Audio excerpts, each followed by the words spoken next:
Welcome back to History Class with Dr. W. We continue our discussion of the Civil War.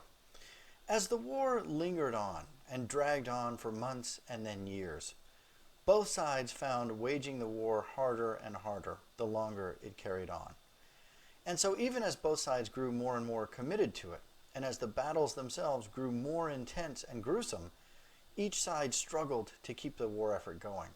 Opposition to the war mounted on both sides, and as we'll see, it ultimately undermined the effort for each side, and particularly the Confederacy. So in this lecture, we're going to talk broadly about the hardships of war.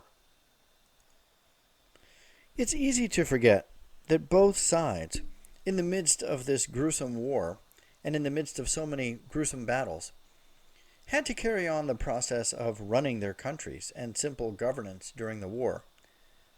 It was perhaps a bit easier in the North, which was, after all, the federal government, which still existed. And in fact, removing the southern states removed many of the obstacles to the kind of legislation that Republicans had been pushing for in Congress for years and even decades. And so during the war years, the Republican Congress, largely Republican Northern Congress, was able to enact a number of things that would have encountered much more opposition had the Southerners remained within Congress.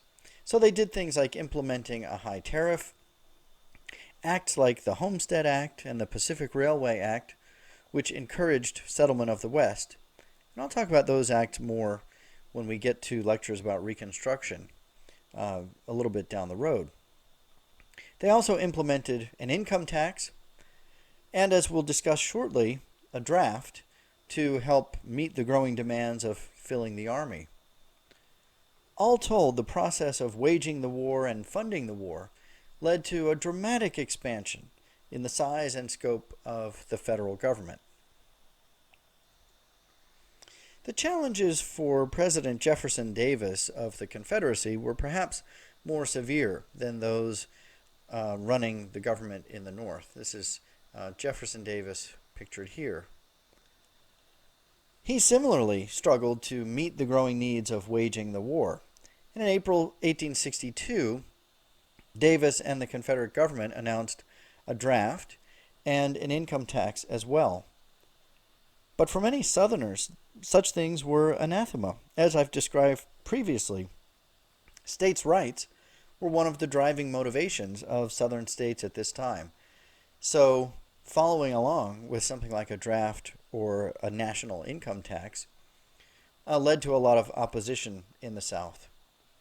And Davis himself proved to be a far inferior leader to Abraham Lincoln, one of our greatest presidents.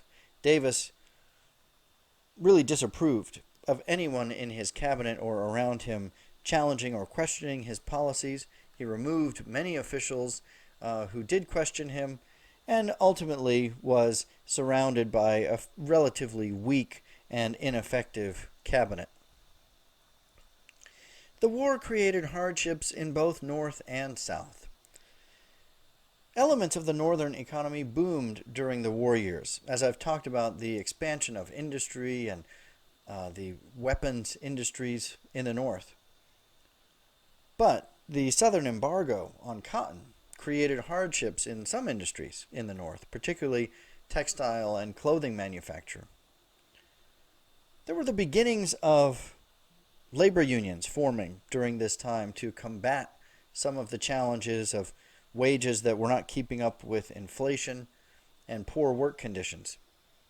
But for the most part, wartime is not a great time to be engaging in strikes and making demands because the call to sacrifice for the greater effort is so strong. But we'll talk a little bit more later about some of those early efforts at unionization. The situation in the South was far worse. The embargo and then blockages of trade and the Union blockade cutting off much of the South from the rest of the world created dire situations in many of their industries and markets as well.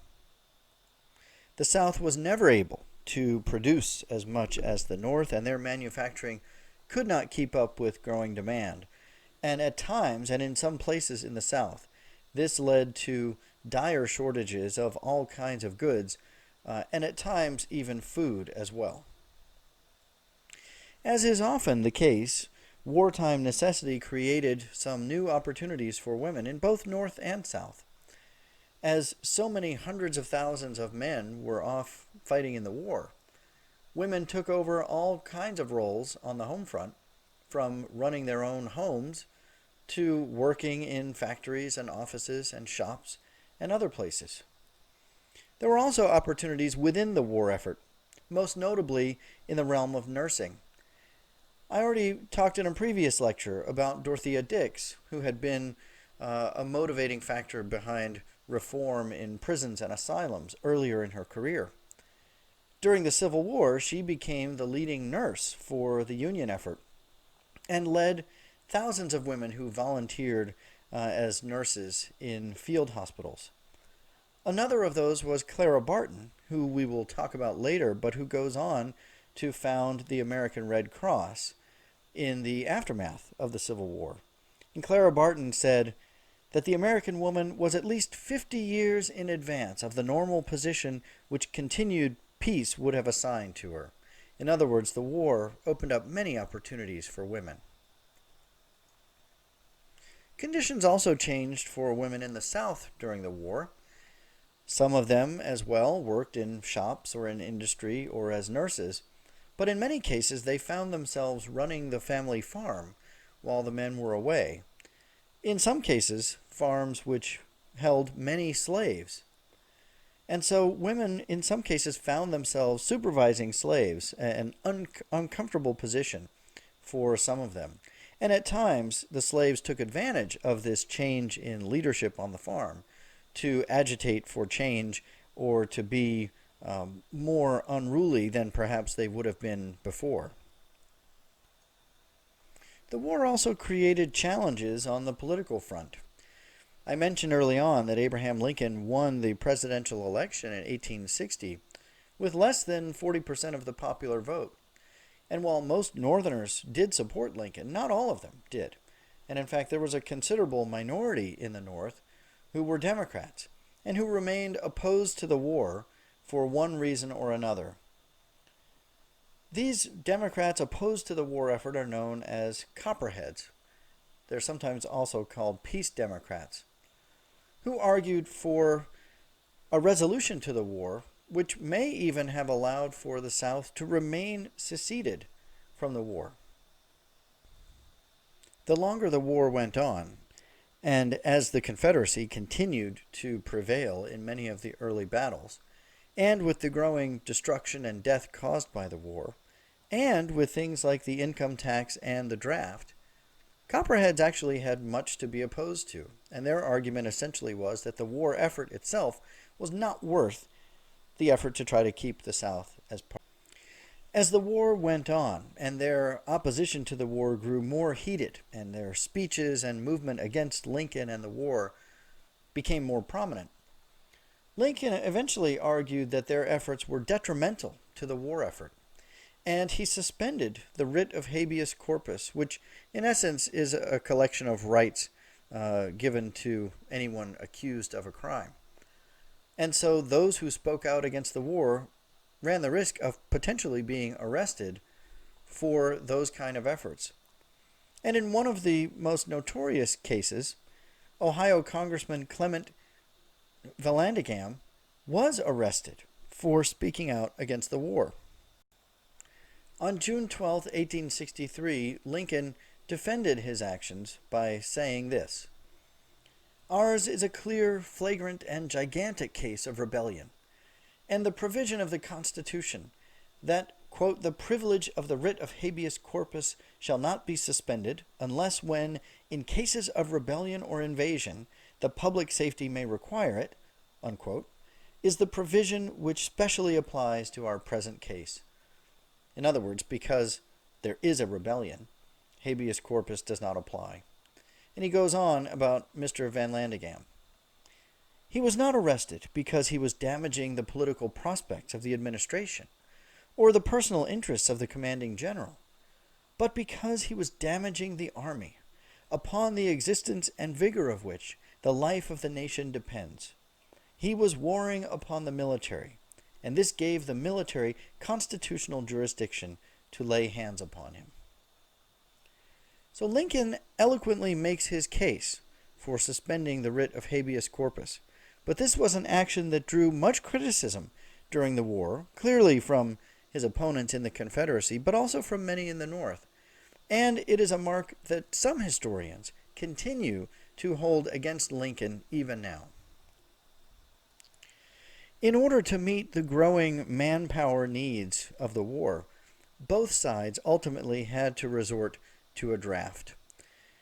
The North, particularly as the war lingered, and as I've mentioned, a number of early defeats in the war, the early enthusiasm and volunteerism began to wane. And so in March 1863, Congress passed the Conscription Act, which declared all male citizens aged 20 to 45 eligible for draft into the Army. Now, one who was drafted could potentially buy his way out of serving by paying a commutation fee of $300. This led many to argue and believe that this was a war being fought by the poor for the needs and the arguments of the rich. And so there came to be much opposition to the draft. In many parts of the North, there were riots or disturbances in many cities, but most notably in New York City. On July 13, 1863, the city erupted in violence, known as the draft riots of the Civil War. Over 4 days of rioting, many people were killed, including many African Americans, who were targeted by the protesters, who blamed blacks for the war itself, and also worried about having to compete with blacks for labor opportunities. The draft riots resulted in at least 119 deaths and about $5 million in property damage. There was similar unrest in the South. The Confederacy as well instituted a draft, and in October 1862, the Confederate Congress passed what came to be known as the 20 Negro Law, which exempted from the draft any white plantation owner who owned more than 20 slaves. So you had a similar argument that the poor were being forced to fight the war for the rich. Those supporting the measure argued that someone had to stay home on those large plantations to oversee the slaves. I mentioned that women who were left in charge of large numbers of slaves sometimes struggled to keep them under control. Many in the South were also struggling with food shortages and other kind of problems on the home front. So, while the war itself and the gruesome and destructive battles being fought created havoc through parts of the country, these other issues penetrated every inch of both the North and the South, where the war created many ripple effects on the home front.